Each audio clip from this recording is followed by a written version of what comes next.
Halo sahabat suara, kita dari Cast. Yang lain boleh hilang asal kau jangan. Lagi ada di Ngorbit nih, ngobrol bareng bintang tamu.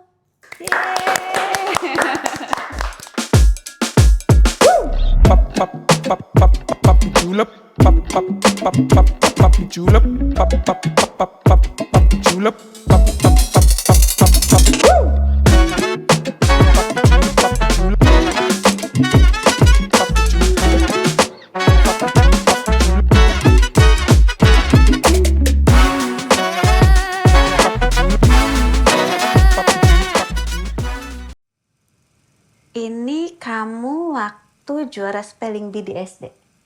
Kayaknya. Kayaknya. Ini kamu kan? Kayaknya. Proposal tugas akhir lo gimana, Kes? Perempuan cantik ini bernama Yuka Yolanda. Dia guru dan juga ibu kami. Kalian kenapa sih kakak adik kok nggak bisa akur gitu? Kayak ibu kan selalu bilang sama kakak gini, Kak, dukung kayaknya. Kak, kasihan kayaknya. Ibu cuman nggak mau kalian berantem sayang. Ibu adalah pengingat kami, pengawal agar tak ada yang terlewat. Carlo, sini sayang. Minum obat dulu. Pengawas agar tak ada yang terlupa. Hingga akhirnya Yang paling ibu takutin, ibu lupa sama semua itu. Emangnya ibu mau kemana? Halo, saya Lalu Tobing, peran saya sebagai Ibu Yuki. Halo, aku Sofia Shiren, peran aku sebagai Kenya.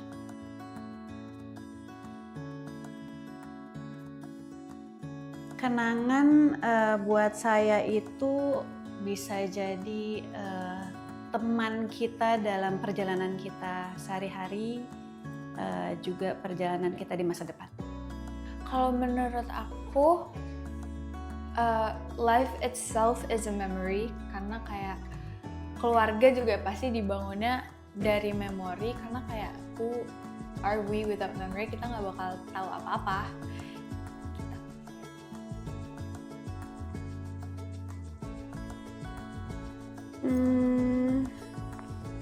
Kebetulan karakter yang saya mainkan, saya tidak pernah bersinggungan sebelumnya. Cuman kalau kehidupan berkeluarga yang hangat, iya pernah ngejalanin.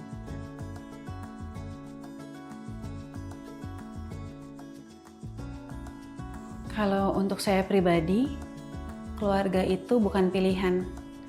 Keluarga itu adalah darah daging, prioritas gitu. Jadi saya sih di saat lagi luka hati atau lagi sakit raga, tapi keluarga saya tidak ada di sebelah saya pasti akan sedih banget gitu. Jadi cita-cita, impian bisa dikejar setelah itu, tapi keluarga nomor satu.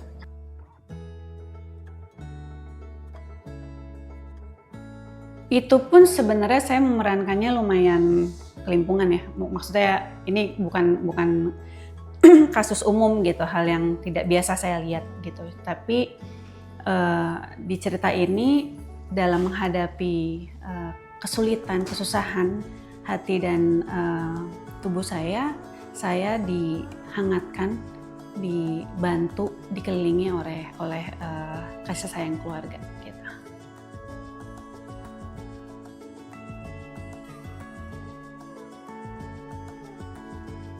Aku sebagai anak yang punya both adik sama kakak, baru bisa ngerti tuh waktu umurnya udah gede, waktu umur 16, 17 baru sekarang ini. Kalau pas masih lebih kecil dari itu mau dikasih tahu gimana pun di aku tuh nggak masuk. Jadi cara mahaminnya mungkin ya tunggu mindsetnya jadi lebih dewasa sih, karena dari pandangan kita kalau ada yang menurut kita nggak sesuai tuh nggak mau dengar, pasti maunya sesuai yang di pikiran kita aja gitu sih.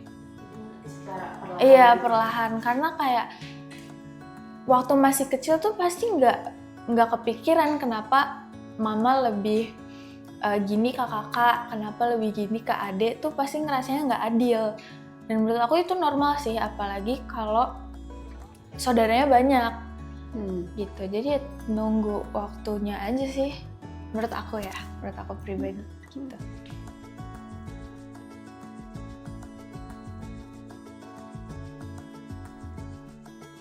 Iya pasti, karena kan sebelumnya ya saya nggak kenal nih sama Sofi gitu, sama Kenya. Jadi dengan berjalannya waktu saya tahu nih, oh ini anak bawel banget, ini anak suka cerita, oh ini anak suka games gitu. Kayak Carlo, Jordan, oh ini anak pintar sekali akademik maupun di actingnya gitu. Jadi banyak banget tak kenal maka tak sayang. Jadi dengan kita berkumpul lebih lama lagi, lebih banyak tahu lagi, jadi bisa timbul sayang. Iya.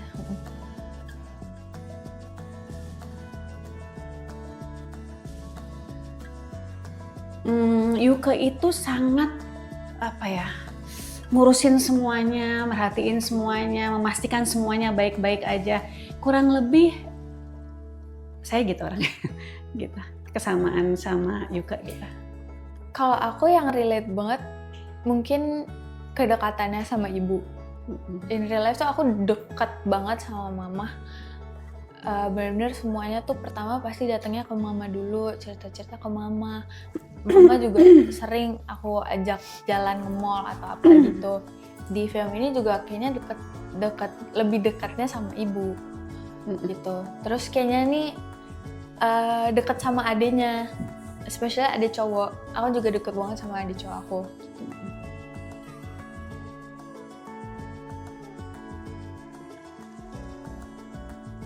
Wah banyak Mbak, tapi untungnya kita nggak terlalu banyak ya ngambil ulang gambar ya. Jadi cukup paling banyak mungkin 3 gitu ya. Tapi banyak banget scene yang menguras emosi dan setelah ada cut jadi pusing kepala karena banyak scene yang berat gitu.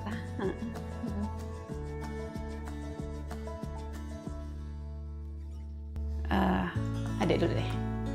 Ini sebenarnya scene-nya ada di trailer, tapi cuman potongan scene-nya. Scene-nya tuh sebenarnya bukan kayak gitu. Scene yang terakhir di trailer yang ibu monolog itu menurut aku scene-nya bagus banget. Salah satu scene kesukaan aku. Tapi itu ibu sendiri. Itu nonton aja. Kalau buat saya ada juga di trailernya, di promonya saya lagi dialog sama Ibnu Jamil, suami saya Aldo. Itu kita syutingnya di Jembatan Kuningan malam-malam gitu ya. Kita berdua memang menantikan scene itu karena itu dialog yang bagus gitu, penuh emosi gitu. Jadi selain ditunggu, pada saat ngerjainnya juga kayak udah nggak perlu ngafal lagi, semuanya jalan natural. Tapi tetap kalau menurut saya sih kok dikasih kemudahan ya waktu syuting itu gitu. Padahal menurut kami berdua itu scene yang ditunggu-tunggu, yang penuh emosi, yang lumayan berat gitu. Tapi kita puas dengan hasilnya.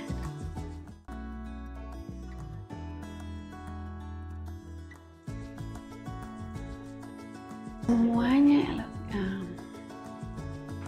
Kak Kesha. Kak Kesha ya. Kak Kesha. Coba ceritain. Boleh nggak? Boleh nggak sih?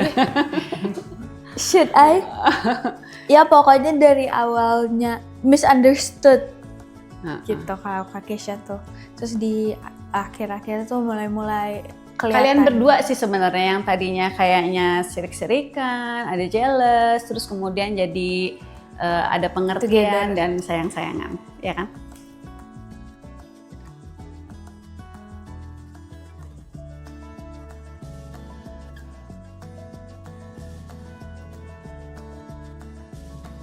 Sebenarnya menurut saya film ini tentang memahami kondisi keluarga yang mengalami perubahan, karena cepat atau lambat tiap keluarga pasti ada perubahan, ada yang sakit, ada yang kehilangan, ada yang pergi, apapun itu bentuk kepergiannya gitu ya. Di sini film ini justru menceritakan bagaimana keluarga tetap bersatu dan menerima perubahan itu dengan sadar, dengan sabar, dan dengan kehadiran gitu.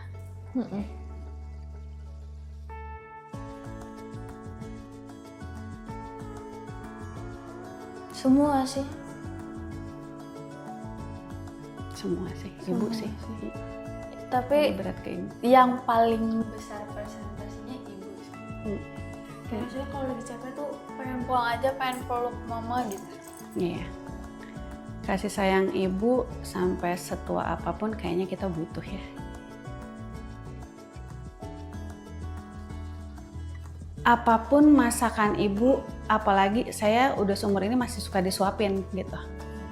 Jadi rasa masakan ibu sendiri aja udah spesial. Terus kalau lagi capek, kalau lagi malas makan tuh suka disuapin rasanya double gitu.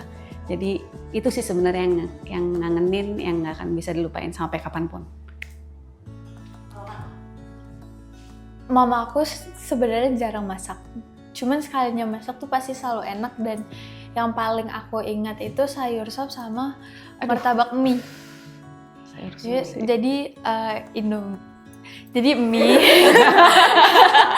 Jadi mie, terus dikasih telur, terus dibikin kayak martabak Iya, gitu. tahu, Itu enak banget. Terus pakai sup makan ya kita? Enggak, makannya Sendiri-sendiri? Sendiri-sendiri. Oh, oke.